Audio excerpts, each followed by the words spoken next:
Good evening, everybody. It's 5:31. Welcome to the public hearing for the county executive's proposed 2026 budget. The meeting is called to order. Will the clerk please call the roll? Mr. Bailey? Mr. Casal? Mr. Choquette? Mr. Fiacco? Mr. Fleming?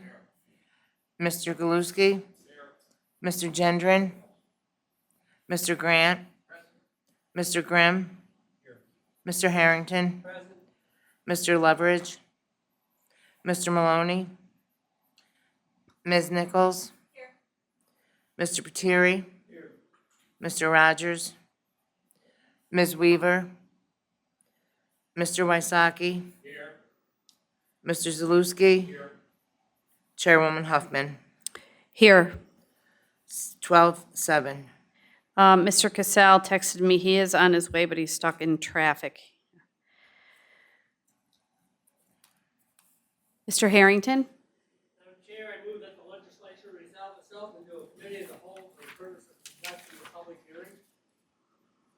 Okay, hearing no objections, I hereby appoint legislator Rob Bailey, Vice Chair of Finance, to conduct the public hearing.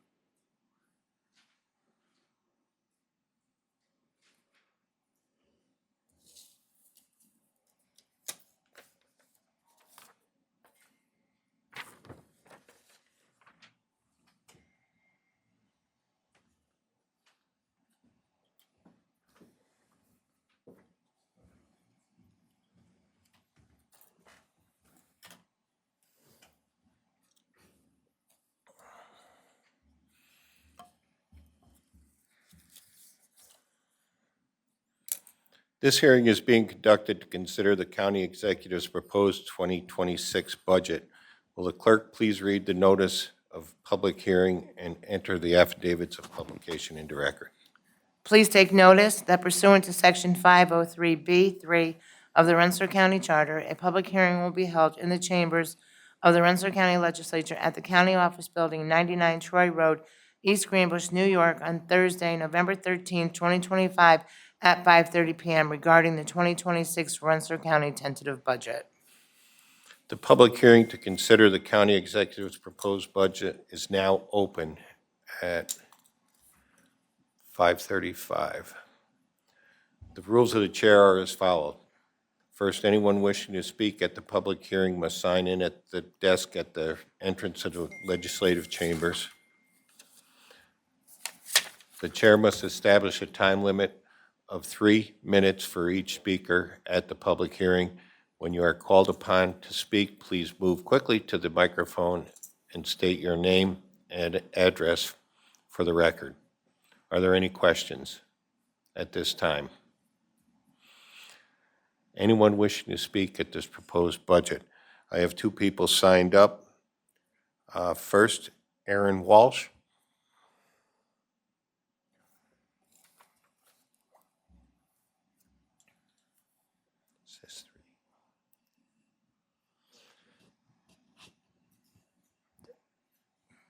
Can I please change attendance and note Bill Maloney entered the chambers? Okay. Hello. My name is Erin Walsh. I live in Averill Park. I don't know how specific the address has to be, but I'm on Holcomb Road in Averill Park. So firstly, I want to thank all of you for your service to all of the residents of our county. I know public service jobs can be a bit thankless, but I really do appreciate the work that you do. I've been a resident of this county for 10 years now.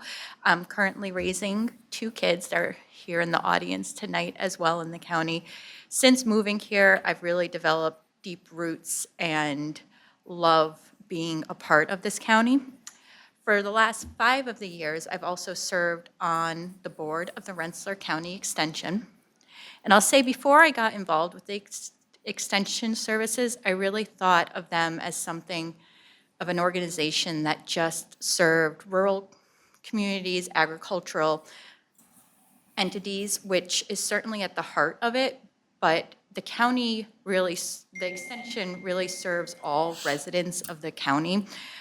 And as far as, we're diverse in that way. We have rural areas, we have suburban, we have urban. And the extension serves all of those members. We're a farm-to-table organization.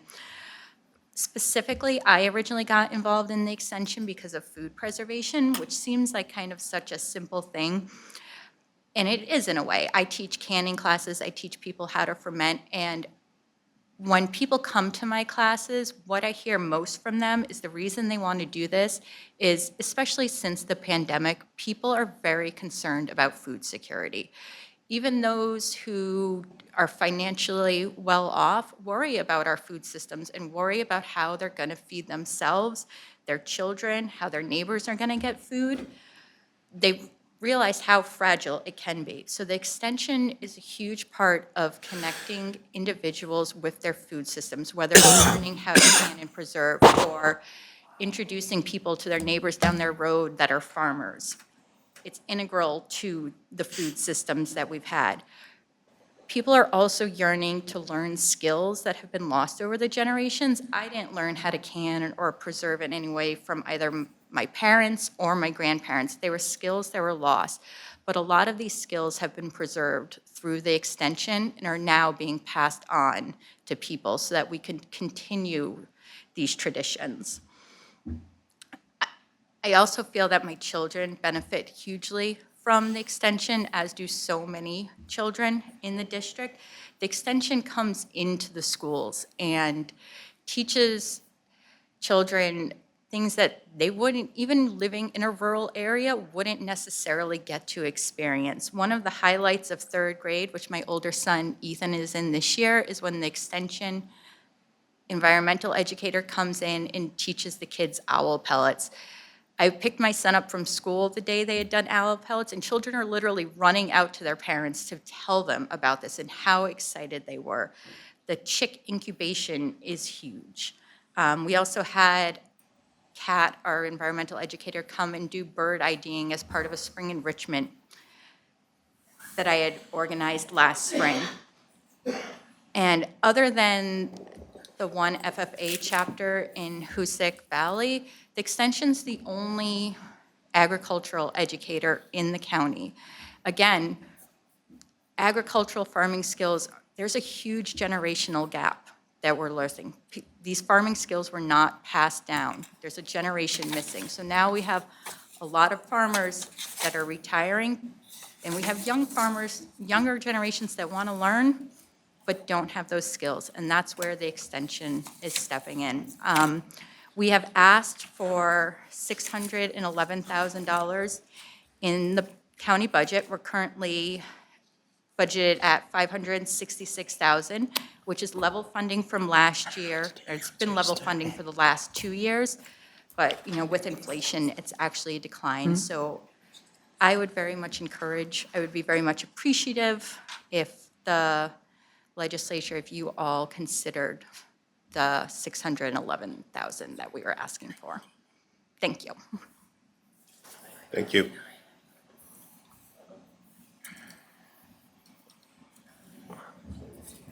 Can I please note Dan Casale has entered the chambers? And next I have Patricia here.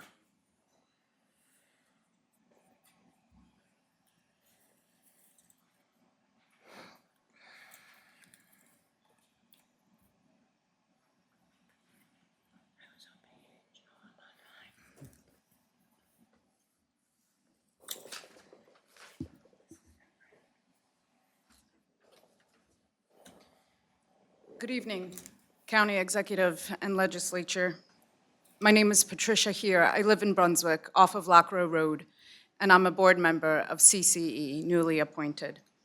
I'm requesting that the county consider and approve the amount of funding that the Cornell Co-op Extension is requesting.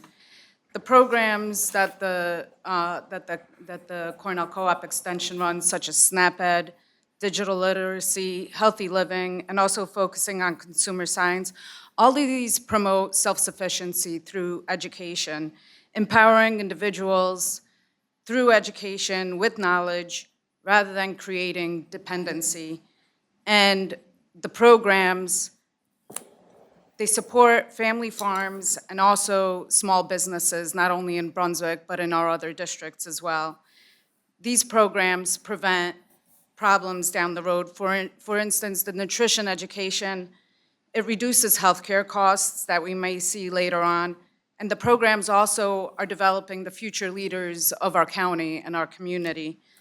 Again, through education, these programs teach the kids research, critical learning, critical thinking, and public speaking are some of the critical skills that our children are gaining through these programs. The program, the Cornell Co-op Extension, as you likely know, serves Brunswick rural residents and, again, other districts. It provides nutrition education, for example, to seniors at their local centers. It provides, those programs also provide teaching. They teach our youth skills that they really need throughout life, like some of the ones I've already mentioned.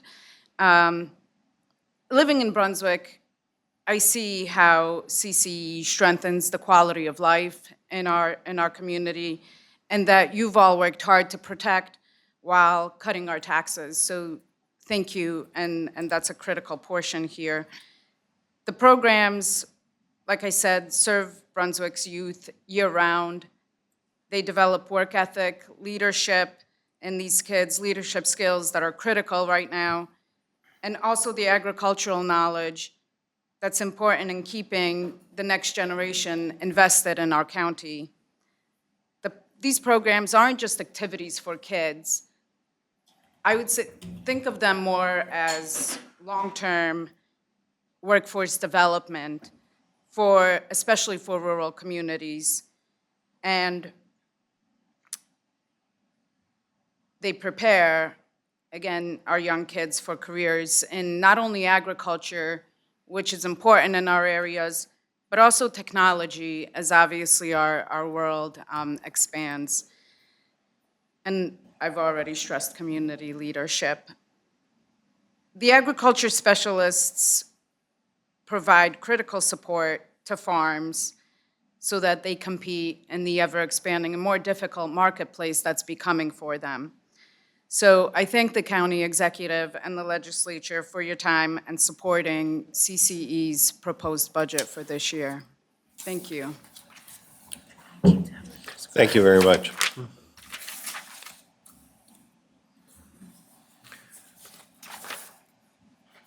That's all the speakers we have signed up.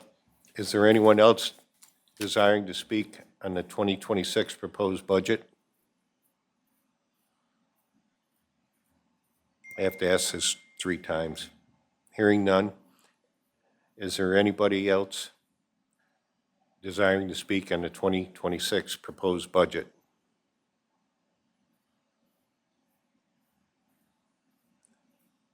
Is there anyone else desiring to speak on the 2026 budget? Hearing none, and inasmuch as all persons present were given the opportunity to speak on the county's executive's proposed 2026 budget, and no one else desires to speak, I declare this public hearing closed at 5:45 p.m. Thank you.